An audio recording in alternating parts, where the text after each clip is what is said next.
You're here. Oh, we got some graphics going up in here. It's only 6 weeks. But who's counting, right? Well, I'm glad that week's over. Always a unique week, and I say that with obviously triple option and things, but it's different. It's obviously something we do during spring. It's something we do during fall camp. There's always going to be some adjustments. They gave us a lot of different things that, I'd say defensively we, not saying we weren't prepared for, but hadn't practiced as much. But I think all in all, no matter what, on both sides of football, you do find out a lot about yourself after a game with an academy, especially the Naval Academy, and on the road. You find out, what you're really made of, because some way, somehow, it's going to be very difficult. And I think we got a false sense of security a couple of years ago just with how the game went and got out of hand and got lopsided quick. And so maybe we didn't find out nearly as much about ourselves, and I mean that in the discipline and our ability to continue to fight and finish because of what it was 3 years ago. But nonetheless, an incredibly challenging game that, as we look at it now, is something that's probably really, really going to help us, because where we'd been challenged before, we hadn't been really put to a test in the fourth quarter when really it's uncomfortable, and you've got to be able to perform in those uncomfortable situations. And whether it just gets down to a 7-point game, they get an onside kick, all those different things, just hopefully we really look at it as it's an opportunity for us to grow. And we found a way to continue to finish things and win out, and got a really great example from a guy like Arquan Bush, who probably practiced maybe 5, 10, 15 snaps the whole week, played only on field goal block in the game. I think maybe we subbed him in a couple times on field goal block, but stayed locked in, and his ability to be ready when his number was called. That's kind of that competitive spirit that we talked about, and went in there at the end of the game and kind of sealed the deal for us. And so an incredible lesson for us as a program, us as coaches, an example that we'll use for a lifetime, to be honest with you. And now it's time to move on. And we got to continue to do a better job of handling all the things that come along with the successes or the wins and the attention that we're getting, maybe as an individual and as a program. And, so for me, that message will continue to be stay humble and stay hungry. What do you learn from a fourth quarter like that, where up 17, you maybe had a chance to create some space and ultimately let them crawl back in? Yeah, I mean, you learn that obviously there's about finishing, but I think really no matter what, whether it's there with whoever, when it comes down to that last 2 minutes of the game, you really are going to find out, can guys perform at the highest level when it's really tough. And we say you really find out more about yourself in those adverse situations. And we hadn't had to play in some of those uncomfortable situations. I'm not saying we didn't. Obviously, Indiana was a really tough game and not real, the first 28 minutes. And Notre Dame was an incredible challenge. But when it gets into the fourth quarter, when those situations are like they are, you got to find the guys that are, going to be able to be comfortable. And I mean, play and perform in those really uncomfortable situations. And, I think that's what we really kind of found out about ourselves and a lot of different guys. Do you feel like it was the triple option that gave you trouble? Do you think it was the outside noise and attention? Do you think it was a combination? No, it's always a unique week. I think the thing that they, more than anything, when you're playing a triple option team and they limit possessions and kind of like we saw with a little bit with Murray State, I think you really got to play complementary football. And if there's one thing that I don't think we did a great job of, is playing complementary football. And when you have opportunities to get 3 and outs, you got to capitalize. When you have opportunities to have short fields, you got to capitalize. And for defensively, if they're going to run 80-some snaps, you got to capitalize on some turnovers and putting the ball on the ground. And those are the things that we did not do a great job of to kind of, make the game, maybe what we would have liked to have had it. But, those are all things you got to learn from, and we will. Outside of the touchdown drive early, with the rushing numbers, you guys handled it pretty well. How did you feel you played against the running attack? Well, I tell you what, our inside guys, so the Marcus Browns, the Curtis Brooks, those guys that played inside, Briggs, and they did an unbelievable job. And it is, for a lot of people that don't understand and don't know, I won't get into the officiating of things, but it is a really nasty game inside there. And those guys, as much as anything, were the difference in obviously the rushing attack and even a lot of those minus yardage plays, those guys were phenomenal. Really, really proud. That's what I mean. You find out a lot about yourself, that will you continue to fight. When you have 85 snaps on defense against a triple option, that's not what you're looking for. And those guys did a really, really good job. And really, to be honest, we were sound, much different than we were 3 years ago, even different than it was 5 years ago, even different than 3 years ago. I think we played more sound. Obviously, the game was much more difficult and, much more challenging just because of the score. But nonetheless, those guys really, really played physical and strong inside. You mentioned the struggles early. Were you expecting that onside kick after Navy scored that first touchdown? They call those surprise onside kicks for a reason, because they're a surprise. Again, after the game, I told the guys, or on Sunday, not saying an ambush, but I'm not sure I did a good enough job at really preparing our guys for maybe what we were going to see. And I don't mean the triple option. We prepared for the triple option. We prepared, obviously, what we were going to see, for the offense, what they were going to do. Maybe we didn't play as much, work as much four-down stuff. But just not recognizing, this is the highest-ranked team to come in since 1984 when they beat South Carolina, and all those things that started to kind of recognize and realize a little bit more come Friday night. I'm like, there might be some things that, I'm not saying we weren't prepared for, but maybe I didn't pound into their heads well enough, and that's what I'm trying to look at for myself. So some of those situations, some of those things, I think they did 3 onside kicks. I'm sure they had a couple fake punts ready for us. They give them credit. They had a great game plan, and they were going to let everything go. In a game like that, how hard is it to keep the offense from trying to make everything happen on one play? They're sitting on the sideline. That's the difficult thing. That's why it's complementary football. That means the whole idea of the whole week was about execution and taking the opportunities that are given to you. And that's where we didn't do a good enough job. We get them to fourth down defensively, and we jump offside twice. And we don't make them execute. The times they go for it on fourth down that we don't jump off sides, we stop them. That's execution. That's making them earn everything. If we get an opportunity, you don't get as many series on offense, or sometimes there's a long time in between series because it's a longer drive based on how they play the game. You've got to be able to go in there and execute. And that's what I mean by, like, the greatest example we're going to have is what Arquan Bush did, is to be really ready when your number is called. Here's a guy that didn't really practice much because we weren't in nickel, and, maybe he played some corner. Then you get into a game, and there's a guy, I'm being honest, he was on the sidelines asking to call every single snap like he was playing. And one opportunity, or the little opportunity that he gets, he goes in there and makes a play to win a football game. Those kinds of things that we can learn from, I think, both sides of the ball. Are you going to use that game as just an example of, kind of speaking back to 2 questions ago, teams are going to throw stuff at you haven't seen. There's a bigger target on your back. You're going to get a different environment when you go places. Is that kind of one of the things you're going to use as a teaching lesson? Yeah, it really kind of, for us, got to kind of go back to the focus has still got to be on us. If you prepare all week worried about what somebody's going to do different because, oh no, what do they really expect and what do they think they got to do to win a football game? It's really difficult. It's hard to get your guys prepared. So more than anything, hey, in this situation where we are, and I think we're going to have to hone ourselves in and figure out who exactly are we. We know who we are. Let's continue to be who we are and make sure we're focused upon ourselves. And a lot of the situations are going to be adjustments when it comes to game time. Super seniors, Kobe's gotten a lot of attention, Beavers, even Curtis the past couple weeks. Joel had a big game against Navy. He kind of doesn't get mentioned with those guys as much. How have you seen his development, not only from last year to this year, but just in general? He's done a great job, and it's kind of hard because, in that situation, Joel's done an unbelievable job. Wilson Huber is kind of playing behind him and playing, substituting in with him a bit more. Last week was difficult to do because you haven't seen a whole lot of things. And it was hard because, Joel is a guy that got a good feel of the game. He was in the right place, playing really well. There's times where guys are going to get overlooked. And then all of a sudden you look at the stat sheet and you say, 15 tackles or something like that, which, is kind of unheard of.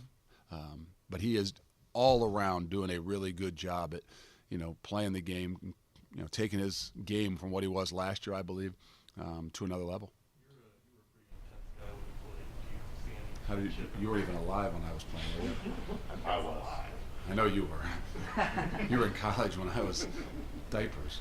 Do you see a kinship between the way Joel plays and the way he plays? I was down there where the men really play. So sometimes I say those guys behind it, they don't really understand until they put their hand on the ground and get down in there. So I don't know. It's hard to compare, you know. But those guys that I think that, you know, maximize who they are, use every ounce of ability that they're given and play above their God-given ability levels. If I can be compared to those kinds of guys like that, then I'm in a really good place. He played D-line in college. That's why he is who he is. And then he got pretty and moved back there in the NFL so that he could play longer. Looking ahead to Tulane, you're going to face another team with not a great record, but they'll have the home crowd behind them, and they'll come in looking to topple everything you've built. Mm-hmm. Is that going to be a part of the message this week to make sure you guys don't look over this team? It's always key to know what you're walking into. And, you know, I think that's where the maturity of our program's got to take over. Not just handling the outside things, but knowing what every week we're going to walk into. And there's some things that you're unknown, but, you know, it's a football team that, you know, pop on game one and watch them play against Oklahoma, and they got a chance to win the football game. And, you know, sometimes things don't go their way, and maybe in the last few weeks have not gone their way, but, you know, they're still scary. They're an offense scoring 31 points a game, and, you know, in the situation in which they're in, they're going to be, you know, free-spirited, knowing that they're going to be, you know, able to do a lot of different things and take some chances and shots. And that's why I'm saying for us, we got to focus on ourselves. We got to make sure we're mature enough to realize what it is that we're going to be walking into. And we don't always know what that is, meaning I don't know what the crowd's going to be like. Maybe the crowd's going to be really, really crazy, and it's going to be hard for our guys to hear. Or you might go in there like last week. They didn't play any music in pregame. I mean, it was, you know, it was a little different. And I think no matter what, as a competitor, you got to go in, make sure you focus on yourself and know what to expect and prepare yourself that way. You talk about how nasty it gets at the line of scrimmage against Navy. Is there any concern the following week of a little hangover from that? Well, I mean, if you really look at the history of playing a triple option team, it's the week after that a lot of times those teams have bigger problems. And, you know, not because they're dinged up or hurt at times. It's just, you know, whatever it is that you normally do, you go away from everything. So, you know, that's where you're going to rely upon the Joel, the Blancos of the world, and the Majay Sanders and the Darian Beavers, who have played a lot of football. That, hey, when Sunday hit, once Saturday at 4:30 was, I mean, I'm not saying we didn't watch the game film and get a lot of things from it, but it's like, put that thing behind you now. Make sure we get our minds back into how we play defensively. And so sometimes it's more of that where you got to rely upon, you know, the experiences that you've had. Luke, it sounds like you've got such an experienced team, and you guys have won so much over the last couple of years, but it sounds like what you're describing is sort of almost like the next step for your team, like understanding, okay, now you've reached this level, but, you know, but now you have to learn to sort of what it means to, like, be at this level in different circumstances. I don't know if that was a great No, point, it is. but I think like that's the next evolution here. there is some steps to that, and you know, I think that's biggest for the coaches as well, and what we can prepare our guys to be ready for, you know, and as a coach, you can get overblown into thinking like, okay, what are they going to do? Okay, well, I heard about this. I heard, you know, and all of a sudden you start preparing them for all these different things, and you forget about what's the most important thing. Let's take care of ourselves first and foremost. Let's make sure, you know, that we know what it is that we're doing and why we're doing it. Now, you get into a game when you got to make some adjustments. You got to rely upon, you know, the experiences that you have, the ability to communicate with those guys and make some adjustments in game as opposed to thinking you're preparing for every single thing. That's where I feel we did a good job last week defensively when we got into the game of making some adjustments on what they were giving us. We had not probably practiced the flexed out motions is one bit of what they had given us. And we had the ability to adjust and adapt and you know, wasn't maybe what we would have loved to have done, but our guys were able to communicate, talk, make some adjustments and not put ourselves in a really tough situation because there were some things we hadn't done. So is that going to happen every week? You don't know, but I think the maturity to be able to prepare, give them what we're going to work on, knowing that when the game ball's kicked off, we might have to make some adjustments and rely upon these guys to understand what that is. It seems like we talk about Sean Pace every week, and rightfully so, making all these big plays at field goal block this game. Is that, recruiting-wise, is that what you sell to kids from around here? I mean, you can be a big-time player that quick here? I mean, it's obviously nice when they've got examples. He's doing a great job. And, you know, whether that's a kid from around here, whether that's a kid from not from around here, I think the idea is that you're seeing guys that are getting notoriety, you're seeing guys that are making plays, and really you're seeing guys at a young age that are having opportunities. You know, and I think for us more than anything, you know, they're seeing, hey, there's guys at a young age, not just, I mean, Sean Pace might even be listed as a starter, but obviously he's playing a lot and playing, you know, a majority of the time, this, that, and other thing at a young age. So I think it's an example of not just a hometown kid, but a guy who's a young kid that's getting an opportunity in shining. And, you know, if you're at some places where maybe you don't get those opportunities as a young kid, I mean, you go back to Ahmad Gardner, you know, a lot of places he probably wouldn't have got an opportunity at 162 pounds as a true freshman to get put into a game. But I think that's the way we want to do things, the ability to play more guys, get guys opportunities to legitimately get experience playing the game, and you find out a lot more about them. You know, and I'm not saying they're the same person, but you're finding out when you put guys into games, you know, those guys that have some of that it factor and the game's not too big for them, they can kind of slow it down their mind and let their abilities take over. Wiley said Saturday that You talked to Wiley? We let Wiley talk? We did. He said For the first time? Okay. He said, I'm not getting as many looks as I thought I would get this year, but I'm not From trying who? to focus on that. The girls I'm on trying to campus focus or on- what? He said he wants to focus on being what he needs, where Des needs him to be, and Des will find him the ball. Had you had to have any conversations with Josh just to make sure his head's where it needs to be, despite his numbers maybe not being what we thought they would be? No, I don't worry about Josh in between the white lines when he's in this building. You know, if he's worried about looks outside on campus, that's genetics, man. He's got to take care of that stuff himself. Maybe he should find some of that style that you guys keep talking about that I harass him about. But he's where he's supposed to be, and you know, I always remind whether it's him or the guys on this team, you know, or our team, it's not about how you start, it's about how you finish. You know, and those guys that mature, those guys that are grinders, those guys that are workers, you know, they finish really well because no matter what the situation has happened, they find ways to continue to grow and get better. And I believe that's who Josh is. And whether that means that he all of a sudden finds the right spot and the ball finds him, it's amazing when the better you work, the more you don't worry about it, the more that thing will find you. Cole obviously couldn't go Saturday, but how does what Lowry and Bales did impact field goal kicking going forward? I think it just makes a greater competition. You know, that's what we said we were doing last week. You know, we don't announce it and publicize it all the time, but we want those guys to be in competition, and we'll do the same thing starting today.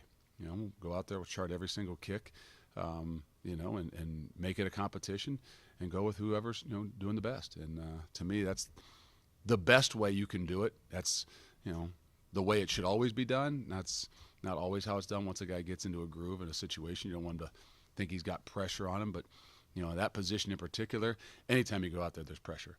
And so I think for us, especially for those younger guys, it's great to have some competition, that they put some pressure on them during the week so they're used to it when it comes on Saturday. You put out players of the game every week. If there wasn't anyone for special teams this week, was that deliberate? No. Care to elaborate? No. Any more questions? Good. Dazzle maybe can answer that. I don't know.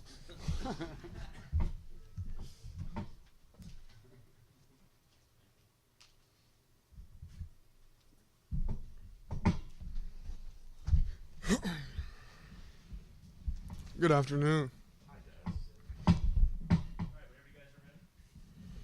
How tough is it Playing against Navy, sitting on the sidelines and watching long drives and keeping yourself from feeling like I've got to make a big play, I've got to make something happen, you know, as soon as I get back out on the field? Yeah, it's definitely tough, and you know that's what we talked about going into it.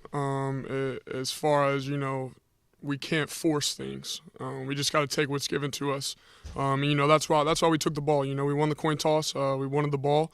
We obviously wanted to start with points and start on a good drive, not a 3 and out.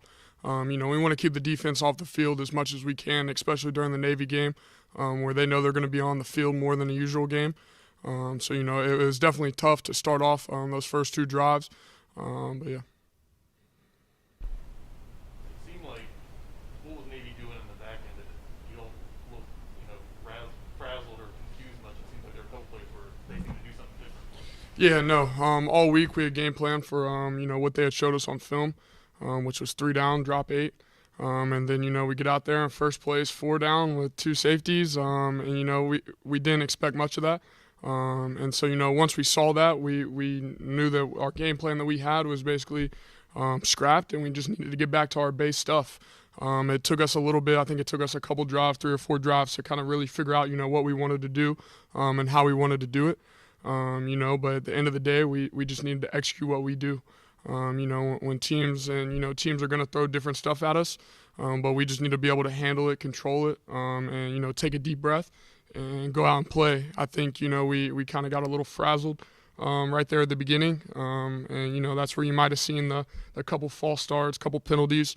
So we needed to clean that up. Yeah. Coach, we talked about onside kicks. Is that a similar thing? Are you expecting defense to be tweaked because of where you guys are ranked to maybe try and throw something different at you? Team's got to do what they got to do to win, and if that's an onside kick in special teams, we take pride in our special teams here at Cincinnati. So just like offense, defense got to be ready for anything. Special teams has to be ready for anything. So standing out there on the sideline, of course, to see one of the first kicks be an onside kick, it's startling for me. But luckily we did a great job of recovering the one. And yeah. This team is so mature and experienced. Without that, do you think you guys win on Saturday? No. I think we have a great group of leaders, great group of seniors. And you talk about not being frazzled and helping people calm down and stay under control. And, I think, myself and the other seniors really do a good job of keeping the team calm and under control, and to know, what we came here to do, and that's obviously to get a win. So when things, might not go our way or might not go how we planned it, to be able to kind of hone back in and lock in for the game, and that time that we had left, it was huge for us. One big thing you learned from that game, I know it's a kind of a unicorn with the triple option, but is there something you learned from that game? Like just one big thing you take away? Yeah, I would just say, execution. Like I said, it doesn't matter what's thrown at us. At the end of the day, we got to execute. And, I felt like we left a lot out on the table. Like you said, it's a unicorn of a defense to play, and it was a great defense. They brought at us. They have great players, but at the end of the day, it's all about execution. And I felt like we didn't do a good enough job of doing that, and I think it showed. You've spent a lot of time after practice with Josh, trying to make sure you guys are connected and get on the same page. How much does that propel things forward to have some plays where you can get him in the end zone? Yeah, might have to buy him a dinner here and there to keep a smile on his face, or maybe he likes massages, so I might have to get him a massage. But no, I'm not gonna give him a massage. I'll get him a massage, but no, Josh is a hard worker. He knows his time. That it doesn't matter whether it's Lenny or whether it's Josh. I think they do a great job of battling their emotions of one game Josh has this, and one game LT has this, and they do a good job of not, fighting over each other or fighting over playing time. And, I think they're just seeing all their hard work pay off. They didn't see the ball very much early in the season. I think as we go down here on the road and finish up this home game or these final few games, I think they'll see it more, and it's just kind of going to flow.